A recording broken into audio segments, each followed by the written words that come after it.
आधे बाउल दही में 4 चम्मच MDH चटनी पुदीना मसाला डाला, स्टर करो, पुदीना चटनी तैयार। MDH चटनी पुदीना मसाला।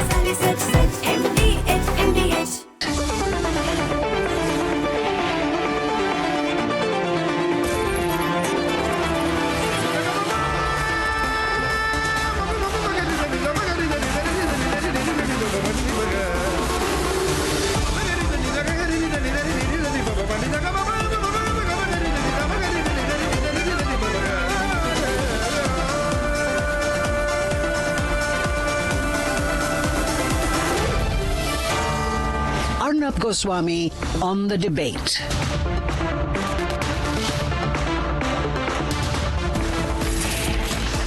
I'll keep it short on this nation's sharpest opinion. There has been a huge setback to Donald J. Trump. His entire plan on tariffs has been torn apart. He's lost everything that he was building for. He's put the Americans in a spot because the US Supreme Court has ruled against his entire tariff plan, which means besides reciprocal tariffs, all tariffs will go. Trump's attempts to punish countries unilaterally on the basis of his whim and fancy, using tariffs as a pure political diplomatic pressure instrument, will have to be re-evaluated. Now, he and his close group are saying that we will, and they have said this, that if the US Supreme Court rules against the tariffs, we'll use some other means to bring them back. But the fact is, there will be a period of uncertainty, and for America, it's going to be a huge loss of face. The politics of America, the geopolitics of America, the lecturing in Europe, in Davos, has been entirely based upon the punitive measure of tariffs. And this has been his game since about a year now, almost, since at least about March, April last year, and the global headline number one has been American tariffs. Ladies and gentlemen, now that this decision has been taken by the US Chief Justice himself, and it is not a divided verdict, it is 6-3. It's not a liberal versus conservative verdict. It is a right versus wrong verdict. And Trump's invoking emergency rules to declare a national emergency if a tariff is not applied is a schema, a method that is now being questioned by the court, which means that what the Supreme Court has said, you use the wrong right clause to do the wrong thing, and hence you misuse the clause. Essentially, this has huge implications on the global economy. You can expect in the capital markets, markets across the world, the entire world of trade globally is on standby tonight, because the whole trade war of Donald Trump has been basis tariffs. You take tariffs away from Trump's governance and you're left with absolutely nothing. It is in these circumstances that this decision of the Supreme Court has huge, major consequences. Without any further ado, I welcome Sohail Seth, who is with us this evening from New York. We have Saurav Shukla, our Chief Consulting Editor and the Chief of News Mobile from Washington. I see Charles Kupchan, Senior Fellow of the Council of Foreign Relations and Professor at Georgetown, with us from Washington, D.C. So I'll go to you first, Professor Kupchan. Can you hear me, sir? Good evening from India. Yes, I can. And good morning to you there. How big is this, and how do you read this?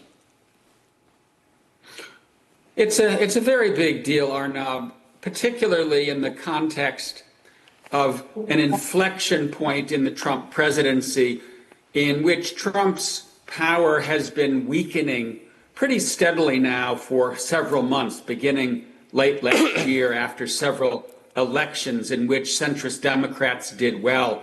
His approval ratings have sunk to below 40%. You're finally having Republicans stand up and speak out against the president, particularly over this Greenland fiasco. And now you have the Supreme Court coming out and saying your tariffs are illegal. So I think the big picture is one in which Trump's political position continues to weaken. I do expect the Trump team to react by looking to other authorities. This 1977 law empowered the president to, quote unquote, regulate the importation of goods. And the Supreme Court and those who brought the case to the Supreme Court deemed tariffs not to be included. But there are other authorities that the Trump administration will likely now turn to, although it will take some time. So I don't think what we're looking at here is the end of Trump's tariffs policies, the disappearance of all those tariffs that have been imposed since he came to office. There's a pivot that's going to take place.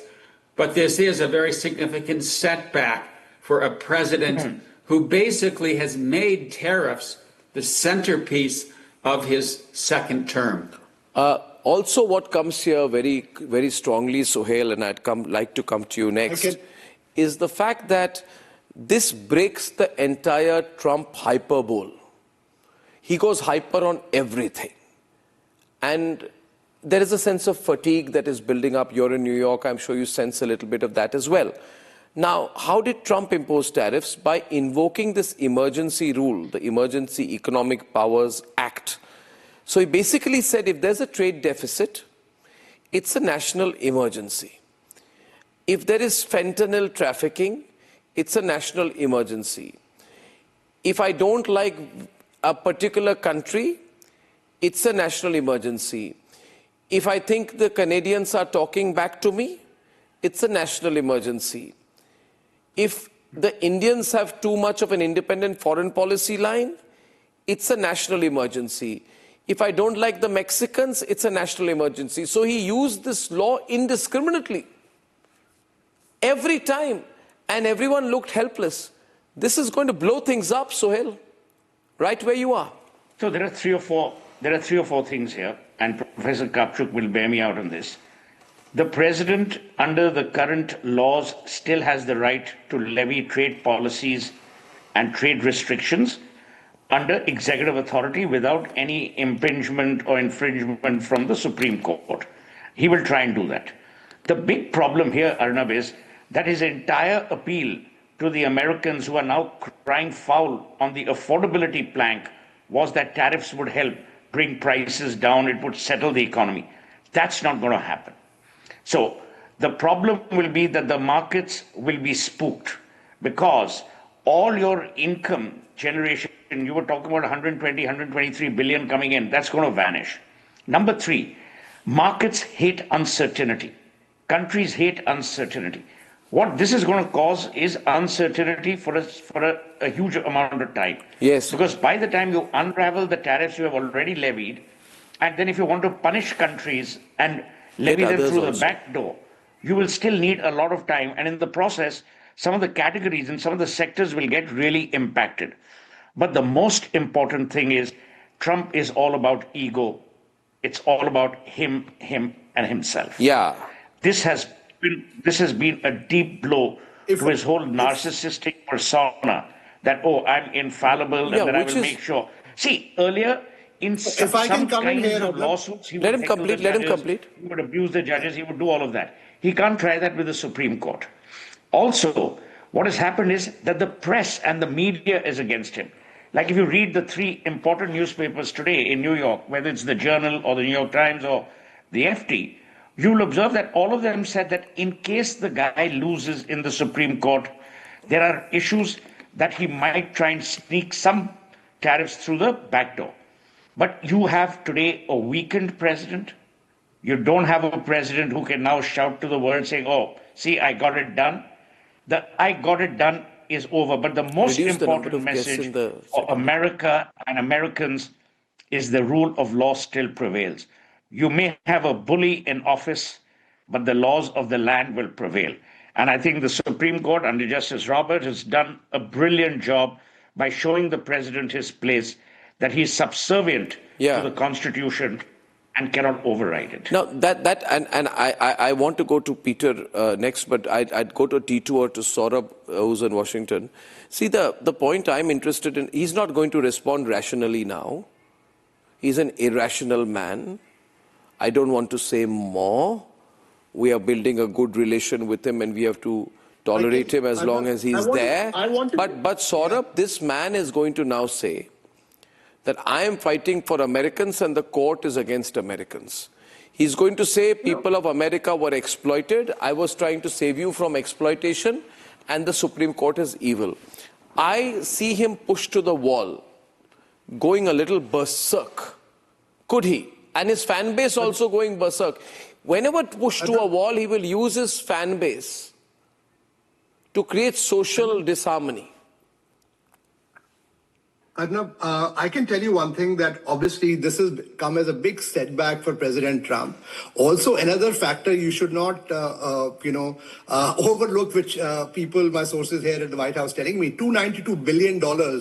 What happens to that, the tariff that has been collected? That's a big number, $292 billion, right? That's a big question.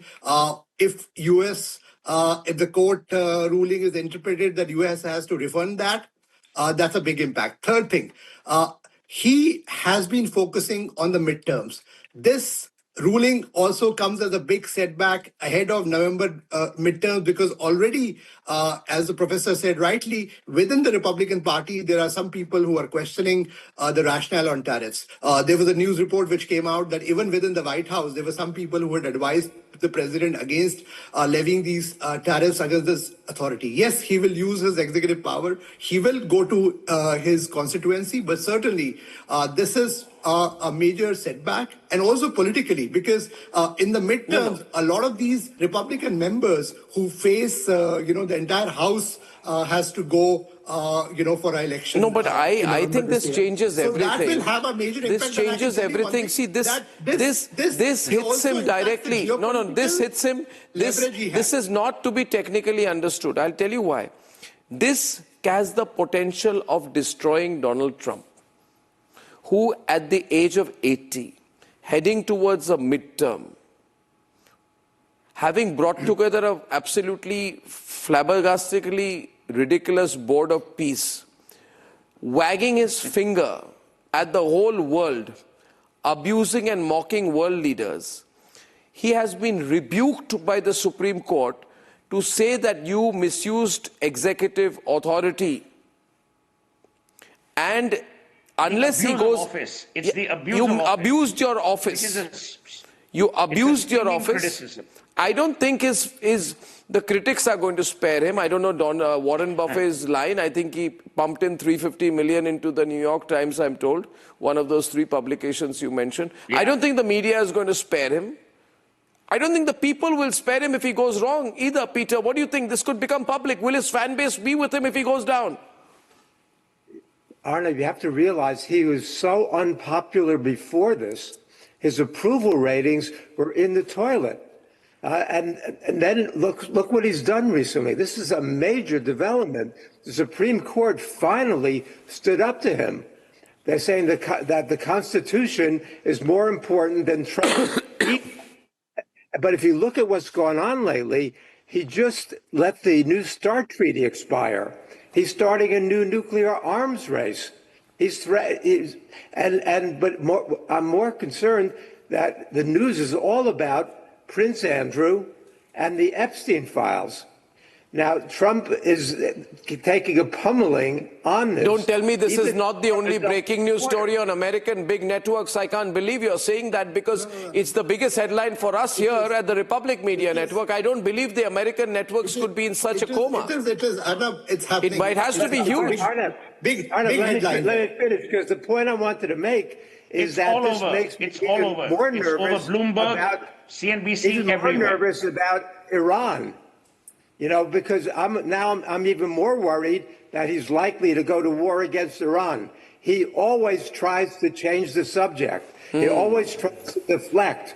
And you've got all those armaments in the region already. So this is great for the U.S. Constitution and great for democracy in the United States. But on the global scale, this guy is so unhinged and so dangerous that anything is possible right now. But even if I look at it this way. Even if he goes ballistic on Iran, right?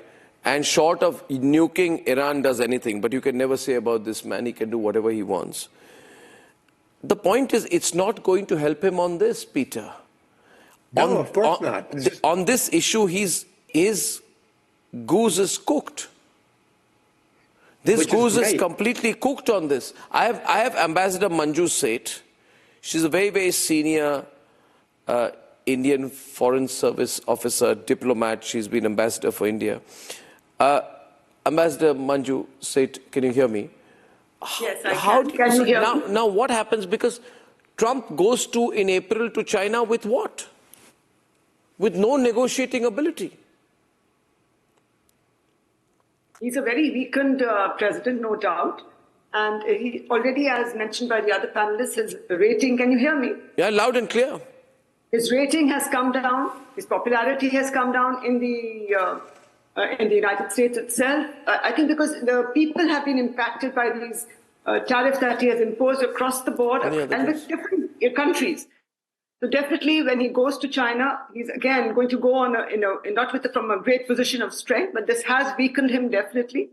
But I'm not sure the way he functions and the way he has been conducting his foreign policy over the months, is something which is, totally unpredictable. We don't know what he will do next and how he will try to overcome this, because I think the way he has been finding a way around all his actions and to justify his actions, I think he might just try something, totally unpredictable again to strengthen his position.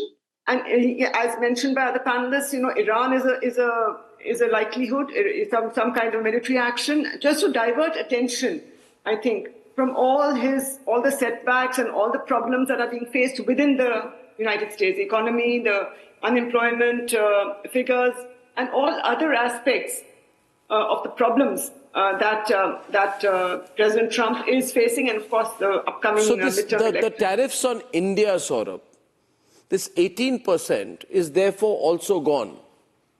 I presume. Because 18% was brought in as a punitive tariff. It is part of the same argument that India is very unfair, very big country, very big economy, treating us badly. That's what he keeps saying.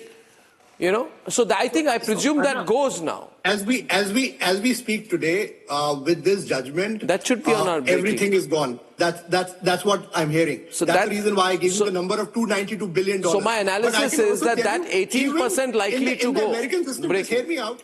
In the American system, the president has a lot of powers. Obviously, he'll try to salvage it by using something else. But now that the Supreme Court has come up with a judgment of this manner, and courts also go by precedence. So the likelihood of the president trying to get back the entire tariff seems unlikely. He will obviously try to get something done to salvage his reputation. But I see that as a very, very weakened version of the existing tariff regime, which will also, in fact, a lot of people are also saying that this will benefit. 18% tariffs on India is a big news tonight. That should be the basic breaking news ticker and the grid. The 18% tariffs on India are gone.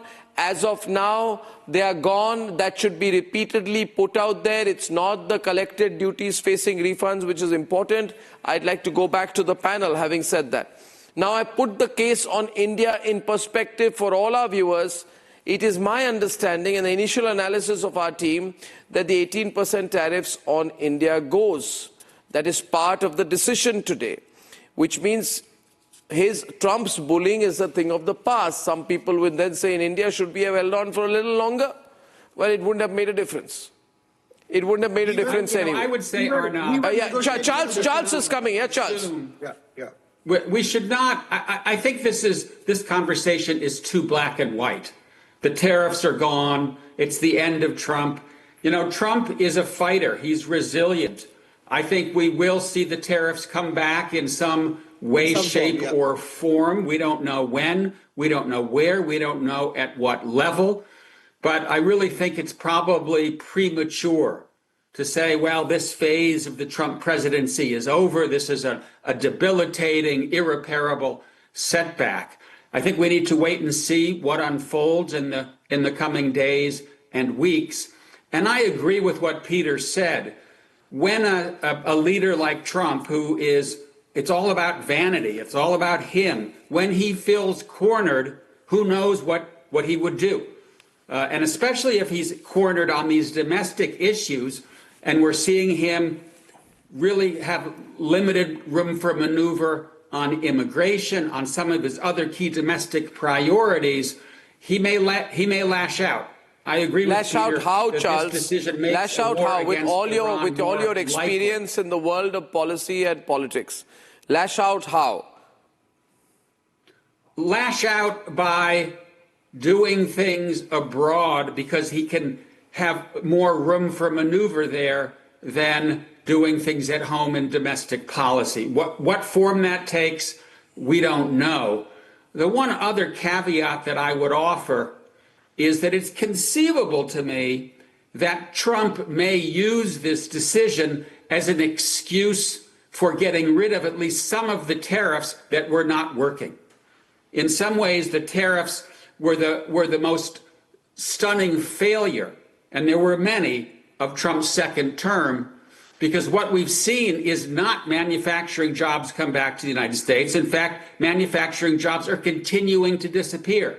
So the average American faces an affordability crisis today that is worse than when Trump came into office. Trump has now said that he has given a first reaction. Let's see if he uses this as an opportunity to get rid of some of the tariffs that were simply not working. This is reported. President Trump commented on the Supreme Court ruling striking down his tariffs while inside the White House breakfast with governors this morning, calling it an absolute disgrace.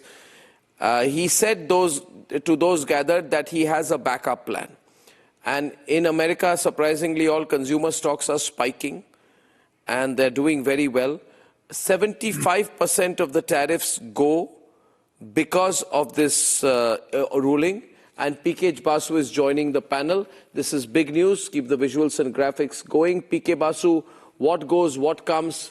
This ruling does not end protectionism. But the fact of the matter is that from an Indian perspective, we are happy right now. I'm more concerned about how he could respond overall. PK Basu, great macroeconomic voice. Your first reaction to this, PK?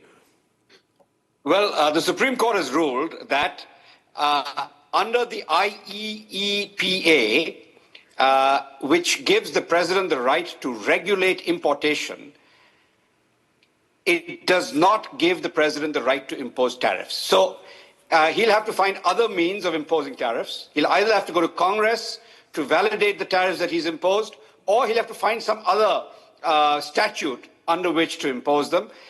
So this basically introduces a huge amount of uncertainty. The Supreme Court is stacked with judges who are conservative, Republican supporting. 3 of them were appointed directly by President Trump himself. So this is a huge surprise. The fact that they voted, that there have been 3 defections from Trump to the other side to deliver a judgment that has gone completely against him is a surprise. It introduces enormous uncertainty into U.S. Import rules. And basically what it does is that, for the moment at least for, I'd say, perhaps a few weeks, all the tariffs imposed since last April are essentially illegal. And it is possible that some litigants will go and say we need to be compensated for the tariffs that we've already paid. So this, uncertainty is the first outcome. Second is, you've seen that the markets have responded positively because it will certainly be a boost to consumers.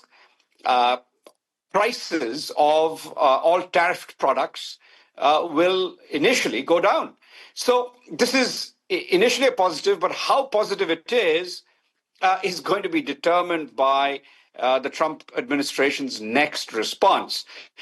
There are other elements of the U.S. statute book that can be employed to impose tariffs, but perhaps not these discriminatory tariffs that go country by country. It'll be difficult to impose this type of exact tariff regime, and so it's going to be, it introduces a massive amount of uncertainty. That's the first response. The second is that what it does is also that it initially will be a boost to consumers. Brings down his power. Prices. It brings down his power, which Charles spoke about, Peter also, because now it becomes a political issue in America.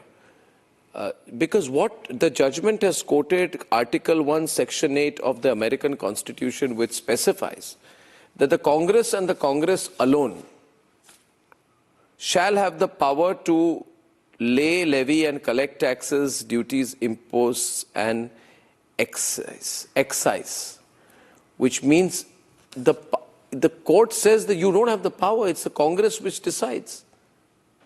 This is going to be it's going to truncate him, isn't it, Peter? This is going to really be difficult for him because it goes to Congress. I agree, Arnav. I think this is extraordinarily consequential when it comes to the economy and consumers in the United States and markets overseas and people around the world. But in the United States, from an American perspective, this is even more consequential in that the Supreme Court has finally stood up against Trump and stood up for the Constitution. Democracy is very, very threatened in the United States right now. The rule of law, the Constitution itself. And Trump has been acting with impunity and asserting emergency powers that he doesn't have in ways that aren't legitimate. And the fact that now, finally, you see some Republicans, as Charles said before, some Republicans starting to stand up to him. We're seeing some media stand up to him. Some of the law firms in the business community. But the Supreme Court before had been a rubber stamp for all of his very dangerous policies. And now they're finally saying that the Constitution is more important than the unitary executive. I can tell you the media in the Washington is going to have a very busy weekend. We'll analyze this. I thank you, gentlemen, for coming on very short notice to this breaking news story. And Trump calls that a disgrace. Let me, moving on to the next story, tell you what's a disgrace here in India. What Rahul Gandhi has done, predictably, is a disgrace. Rahul Gandhi sent 10 people and told them to take off their clothes and go to the Global AI Summit because he wanted some negative publicity for India. He did what is being described as a Banyan Yatra, and it has backfired. And how? Here's what happened. The India AI Impact Summit. A moment of collective pride for India. With the world's AI pioneers on stage, Sam Altman, Dario Amodei, Sundar Pichai among hundreds of others. It's a packed house, but some clowns managed to slip in.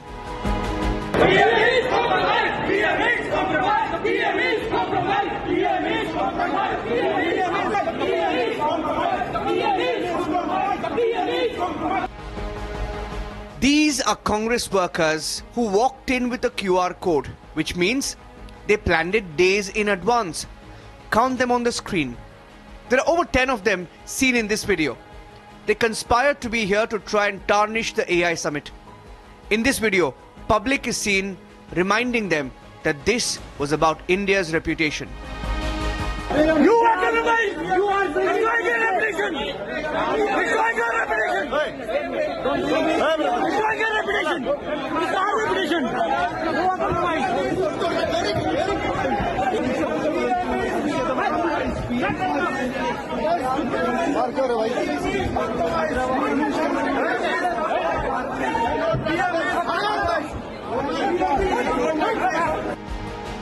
This picture shows the conspiracy.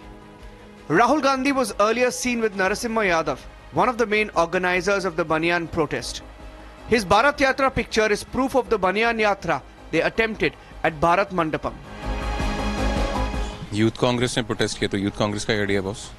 So who gave the go ahead? Our volunteers gave the go ahead. They are independent body. We Youth Congress. All the Youth Congress stood by them. हम उनके साथ हैं और हम एक साथ हैं और हम उनके लिए हम सब ने go ahead दिए. Sir, so what kind of image will this Banyan protest will send across the international platform? आपको क्या लगता है? आप बताइए सर. प्रोटेस्ट हो रहा है इसमें, जैसे ये तो नथिंग, इसमें डिबेट करने वाली क्या बात है। ऐसा दुनिया में पहला प्रोटेस्ट तो नहीं हुआ है। बहुत से देशों में यहाँ डेमोक्रेसी है, वहाँ होता है, यहाँ भी हुआ है। The Congress has admitted that it planned to harm India's reputation. मैं राहुल गांधी जी के पार्टी के कार्यकर्ताओं ने जो भद्दी हरकत की है उसकी घोर निंदा करता हूं। ये कांग्रेस का अहंकार और साथ साथ उनकी निराशा का प्रतीक है। There's national shock and anger against Congress. But Rahul's desperation is understandable. Watch this sequence of his mood in Lucknow this morning. Rahul ji,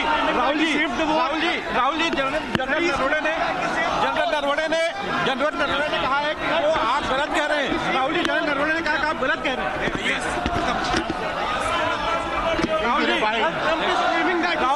Rahul ji, general Naravane ने कहा कि आप गलत कह रहे हैं। भारत की जमीन पर कब्जा नहीं हुआ। राहुल जी, जनरल नरवणे ने कहा कि आप गलत कह रहे हैं, गलत आर्टिकल का हवाला दे रहे हैं, भारत की जमीन पर कब्जा नहीं हुआ। Rahul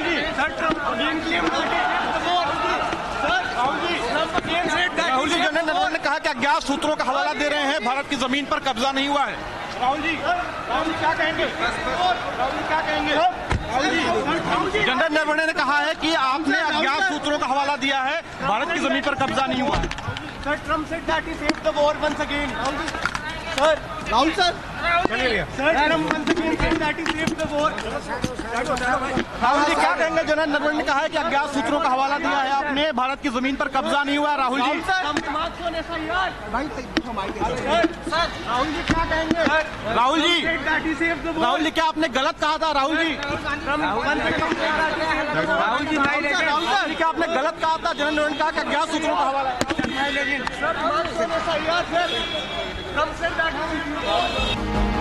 This was 12 hours after General Naravane exposed Rahul Gandhi's lies on Republic. Especially about the statement that you have already given that not an inch of Indian land had been taken by the Chinese. Do you still maintain that? I think you should ask a reverse question to the Chinese, that have they occupied any Indian land? And answer to that question, I think, will satisfy all those who have any doubts on this matter.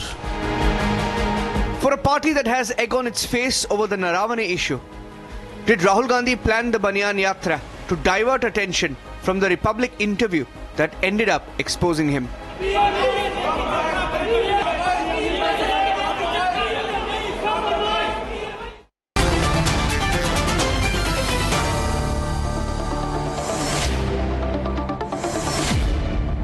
There's nothing to defend.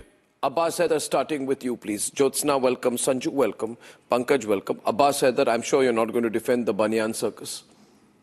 Well, Arnab, I've always believed that Mr. Modi is the best event manager in the country, but this time he has disappointed me. I don't believe that, what the Youth Congress worker has done, this was not the right place to protest. But at the same time, the Bharatiya Janata Party was taking out Commonwealth Game Yatra on 22nd October 2010. What fiasco this event has been, we have all seen. How has it been a fiasco? 1 minute. We had Sam Altman from OpenAI, Sundar Pichai from Google, Dario Amodei from Anthropic, Shantanu Narayan from Adobe, Jan LeCun from Meta AI, Demis Hassabis from Google DeepMind. I think it's been a fantastic success. You don't want to discuss Sarvam AI, you want to do a Banyan Yatra, that is your choice. Sanju is responding. Sanju. Thank you. Arnab, I just very quickly want to say one thing. Rahul Gandhi's Congress party has lost its shirt, and Rahul Gandhi's retainers are going shirtless, and Rahul Gandhi is presiding over a bunch of streakers who've decided to humiliate India at a global stage. But no, it's not going to happen because, as Arnab said, AI Impact Summit of 2026 has been a resounding success. Mr. Haider, I did not heckle you, please. I'll just add to what Arnab said very quickly and then you can rebut me. 41 global CEOs, 2.5 lakh visitors, 118 countries, 67 ministerial delegations. Lost the audio. She's back. $25 billion plus.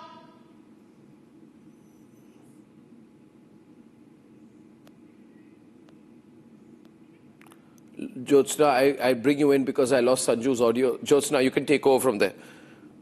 Arnabji, first of all, I don't even know what term to coin about this, because it is not a protest. I'm sorry, it is not at all a protest. It is, I think, an attempt to sabotage the country's moment on the world stage. That's what I see here. Because nobody has the right to do that. Forget about being in the opposition or forget about being in the, government or whatnot. But nobody has the right to do that. No. On a global platform where the country is showcasing its strength, where the country is showcasing the progress, why are they doing this? I don't really understand. And on top of it, they support this. Congress supports this. I don't really understand what's wrong with them. अरे इतना क्यों hatred है अर्नब जी इनको देश पे? क्यों है? I really don't understand why. Sir, this is not protest. Absolutely. Whoever is defending Congress on this, I think you have to, think again. So this is not protest. They already have done so much of the things, they go outside of the country and talk bad about the country. They support people who talk bad about the country. But still, is this what you do? Is this what you do when the entire global platform... Sir, one second. Sir, one second. इतना तो लाज रखिएगा sir कि एक जगह जहाँ पे इतनी बड़ी एक प्रोग्रेस अपने कंट्री का हम लोग दिखा रहे हैं. क्या प्रोग्रेस हो रहा है? Tom Altman is mocking the Prime Minister. He's just bothered about his photo opportunity. You know what Rishi Sunak has talked about today what he was saying at the summit about the Delhi traffic. It was just poor management by the government. Nothing more than that. You are showcasing Chinese product and Korean product in the Indian AI summit by the taxpayers' money. I'm sorry, that is your mentality. And China is taking the limelight. Haider जी देश से क्या problem है आपको ये बताइए. You are showcasing cashless economy of our country, and the only cash is accepted in the food. Okay, I'll tell you. Do you know that, madam? What is your problem only with the country? Only cash is accepted there. Tell me that and you are showcasing a cashless economy. What is your problem with the country?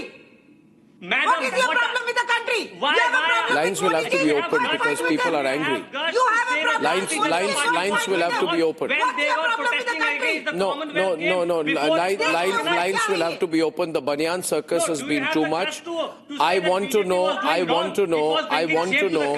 Okay, Sanju's coming back. I think I got her audio back. Sanju. Turned out to be a fiasco. You are protecting Sanju and telling that it is our innovation. You know the biggest calls are going to be open. Give it 2 minutes. This is not done. Innovator है. The biggest innovator is Mr. Prime Minister. उनके दो innovation. One minute, Abbas. Now you had your say. She's back. She's got a bad audio link. Keep quiet for a minute.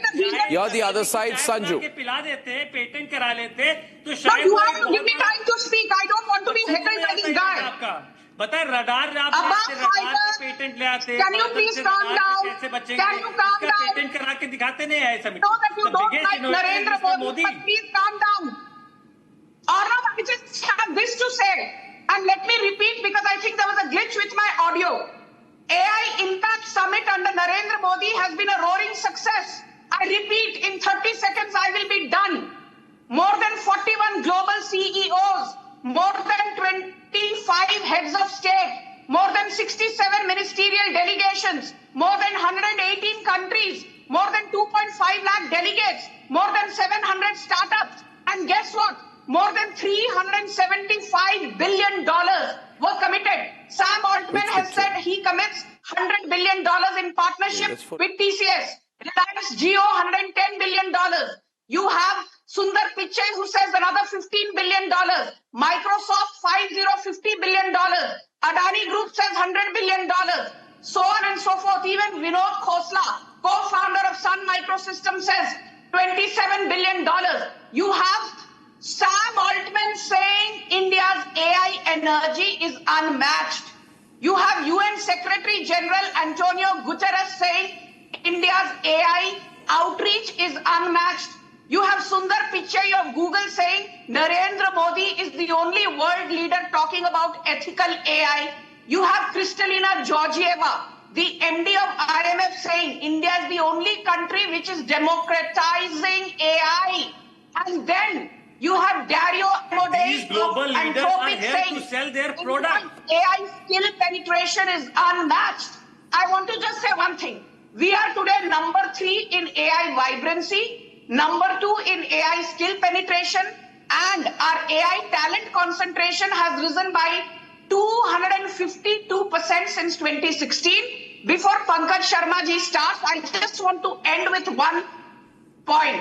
To all the Swati Chaturvedis, Arfa Khanum Sherwanis and Rohini Singhs who've been gloating about Galgotias, don't forget Emmanuel Macron of France said, what Narendra Modi has done in the last 11 and a half years, no country has been able to do. Our UPI is a roaring success. Do you know something or not?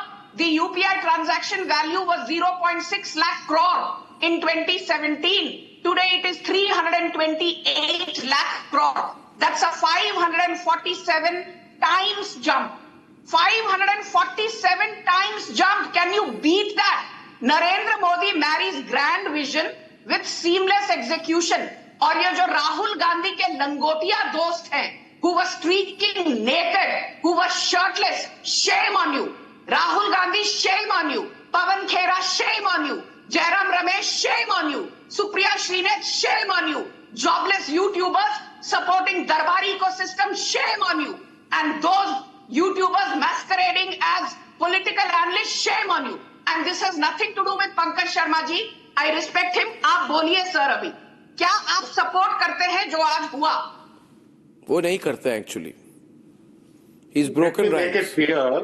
Let me make it clear that these agitated youngsters could have adopted some. They don't look like youngsters to me. I mean, they could have adopted some better. Rahul Gandhi is becoming senior citizen in 3 years. Maybe you call him a youngster also. नहीं youngster नहीं कौन की youngster है? This is like calling Kanhaiya Kumar a student. But these youngsters, firstly, they are very unfit also. Into inverted comma, they have every right of a peaceful protest. If anyone is fed up. How is this a peaceful protest? Pankaj, I'll tell you, just to intervene, take these pictures full frame, the one where, you know, people are fed up. Hindi में जैसे कहते हैं, जूते पड़ रहे हैं कांग्रेस वालों को. क्योंकि people are angry. जूते पड़ रहे हैं कांग्रेस वालों को because after this goes on, a man with a backpack is seen trying to snatch the t-shirts from the Congress workers. There's a verbal altercation. The people come and physically remove these Congress wallas. One of them starts thrashing him, saying बहुत कुछ ज़्यादा हो रहा है. So, you know, Congress people are being hated, Pankaj. People are fed up with the overall conduct of the ruling dispensation in last more than 11 years. So there is nothing wrong in raising the voice. Every citizen should actually be duty-bound to raise the issues of most public importance, even during the Global AI Summit. Why not? Despite the fact that AI Global Summit was a hugely mismanaged photo op event, and in reality, a highly swollen balloon. No, it was not a Photoshop event. We got more than $375 billion worth of investments, Pankaj ji. Lagbhag 500. I have also heard all this blah, blah, blah. These young people were not protesting against the artificial intelligence or AI summit. They were protesting against the artificiality of the ruling dispensation, the superficiality with which the things are being done by our government for the last more than a decade. Shirtless. Is this the way to protest? आप अपनी बनियान में shirt उतार कर आप protest कर रहे हैं, ये कोई तरीका है? सभ्य समाज में ये प्रोटेस्ट करने का कौन सा तरीका है? बताइए. BJP walas also have protested. Shirtless protests were there by BJP walas in public and even in the assemblies. So this is nothing new. Two wrongs make a right. Are you saying two wrongs make a right? Are you saying BJP जो करेगी कांग्रेस वही करेगी? BJP के नक्शे कदम पर आप चल रहे हैं, मुझे जानकर खुशी हुई. But BJP is also about grand vision. BJP is also about seamless execution. BJP is also about Narendra Modi's leadership. Narendra Modi की लीडरशिप को क्यों इमिटेट नहीं करते राहुल गांधी? जब देखो सैर सपाटे के लिए चले जाते हैं, कभी मलेशिया, कभी वियतनाम, कभी म्यांमार, कभी मस्कट, कभी इटली, कभी Germany. Is he a serious politician or is he a kindergartner? Nursery के बच्चों में भी ज्यादा आईक्यू होती है और तमीज होती है Pankaj Sharma ji. With Rahul ji is too much. See, these people, these youngsters, they, I think, wanted to make a point that on the one hand, we are entering into an ambitious era of AI. And on the other hand, there is serious need to focus on the contradictions, such as the problems of unemployment. 80 crore people are compelled India on a global stage. To feed themselves on free rations. This is also a ground situation. Why do you hate India so much? In your hatred for Narendra Modi, you have started hating India. You have started hating the fact that we are the world's 4th largest global economy. You've started hating the fact that we have the world's 5th largest stock market. Nobody hates India. And Narendra Bhai Modi, please, Narendra Bhai Modi is not India. He is not the nation. Nobody hates him also. I think if there are questions on his conduct, on his policies, on his the way he deals with the things, it should not be taken as people are. Pankaj ji मेरा एक प्रश्न है पंकज जी आपसे. Sir मेरा एक प्रश्न है आपसे. Sir, I'm a professor. I teach engineering students. Okay. I was also a placement officer and I dealt with how to employ students, improving their employability, capability and everything, sir. I give a small, I'll tell you a small thing, sir. अगर आप इन लोगों को youngsters बोल रहे हो, right, I accept your point. मैं अर्नब जी से भी यहाँ पे डिफर करती हूँ. Sir they are youngsters. आपको ये लगता है सर इनका ये जो रवैया है, इनका आज का ये जो attitude and whatever how they have carried themselves, will it help them in their career, sir? Do you really think so? It will help them in their career? Do you really think so, sir? और एक और चीज है पंकज जी, आपको कौन से angle से ये डेमोक्रेटिक डिसेंट लगता है पंकज जी? प्लीज बताइए sir. Do you really feel sir this is absolutely not democratic dissent? It is political obstructionism of the lowest order, sir. I'm sorry. Peaceful. It was and a it is democratic deeply dissent. embarrassing. It was totally peaceful. Sir don't support for the sake of supporting. आपको ये लगता है जहां पे भी एक event हो रहा है, उस इवेंट में यंगस्टर्स के नाम पे ये लोग आके ऐसा एक एम्बैरेसिंग सिचुएशन क्रिएट कर रहे हैं for the country? Forget about Modi ji, forget about you and can I say one thing? Forget about Arnab ji. Can I say one thing? Can I say one thing? The only thing is, viewers, and I'm opening up lines here. Rahul Gandhi must have a pea-sized brain. Rahul Gandhi has a pea-sized brain. Let me complete. Shazia, listen to me. Sanju. Rahul Gandhi has a problem with India. Rahul Gandhi has a problem with Indians who celebrate our progress. I want to ask Pawan Khera, I want to ask Jairam Ramesh, do you endorse this kind of gundagardi? What we've seen today, nobody does. I go to but nobody does. But I want to put this in perspective. If I was a newspaper editor, which I initially wanted to be, I would have written the following headline. Hindi में मैं कहता, राहुल गांधी ने 10 अधेड़ उम्र के लोगों को topless होने का डायरेक्शन दिया. In other words, Rahul Gandhi tells 10 middle-aged men to go topless at a global event. Venkat is calling from Hyderabad. All senior, yeah. Hi Arnab, you can hear me? Loud and clear, yeah. Yeah. Good evening, Arnab. Good evening, Namaste, Bharat. Namaste. I have been hearing a lot of people saying that Congress is shameless. You can say somebody is shameless if they have shame. That's true. The people who are supporting them and saying that these are youngsters is a complete, either they must be blind. There are 10 unfit middle-aged men going topless. If Rahul Gandhi is 57, these guys must be around 52, 53. And they should be arrested. And yeah, they all look like 50 plus, and they are not. The point is, Venkat, this isn't funny anymore. Uni Krishnan from Cochin tonight. Uni Krishnan. The point is that I am from a state where this Rahul Gandhi has lots of supporters due to demographic reasons. Okay. What we understand from this guy is that he's a born enemy of this country. He speaks in the language of Pakistan. He speaks in the language of China.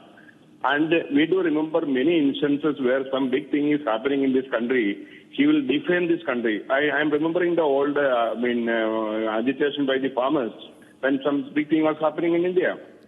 And he has no commitment and love to these motherlands.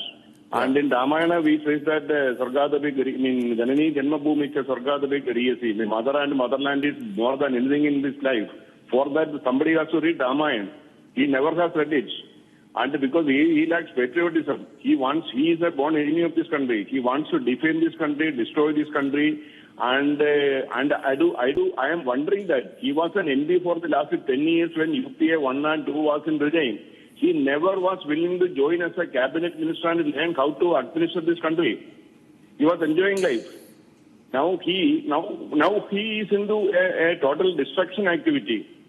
So we are all scared of this kind of people coming in the opposition. That's what I want to share with you at this point. Absolutely. Rajiv from Gurugram. From Gurugram on the Banyan circus of Rahul Gandhi. Arnab, namaskar Bharat. Namaskar Rajiv ji. This is not the Gen Z, which is being shown by the so-called Congress. And they are not youngsters. They're all middle-aged people. Yeah. It is a frustration coming out of Congress. And the person representing on your debate, initially he goes on the back foot, then he again comes back and says they don't hate Modi. Hundreds of abuses have been hurled at Modi, and this is an abuse against the country. This is very sad. Nothing else. It is just the frustration of not being in power. No, they are also diverting attention from something else. Yesterday, General Narwane gave an interview in which he contradicted Rahul Gandhi. You heard that, Sanju? Yes. Arnab, I think it was after Republic's interview that Rahul Gandhi lost his marbles. Yeah. General Narwane on Republic clearly said, not an inch of land has been ceded to the Chinese. We looked at China in the eye. We called out the bluff of the bully. And so that's why Rahul Gandhi decided to do this. He sets his goons. Correct. To go and create a tamasha at the AI summit. Yeah. So Rahul Gandhi asked his shirtless goons to create tamasha and behave like roadside mawalis at the AI summit. क्या आपको भारत से इतनी घृणा है? आपको भारत से इतनी घृणा आती है कि आप एक AI summit was not about BJP. AI summit was about India. First of all, AI summit was about Indian entrepreneurs. AI summit was about Indian innovation. okay, I'll have to close at that point, ladies and gentlemen. We have breaking news coming in. Sometime after the break, one of my colleagues will bring Jeffrey Sachs live to you. And viewers, big story, Trump gets a setback. Rahul makes a fool of himself. Congress is on the run. The Congress has lost its shirt. See you tomorrow. Good night and goodbye. For a quick breather. Arnab will be right back with the debate. ये है secret recipe MDH का जीरा SIP जल जीरा मसाला। SIP SIP जीरा SIP MDH का जल जीरा सिप MDH का जल जीरा सिप।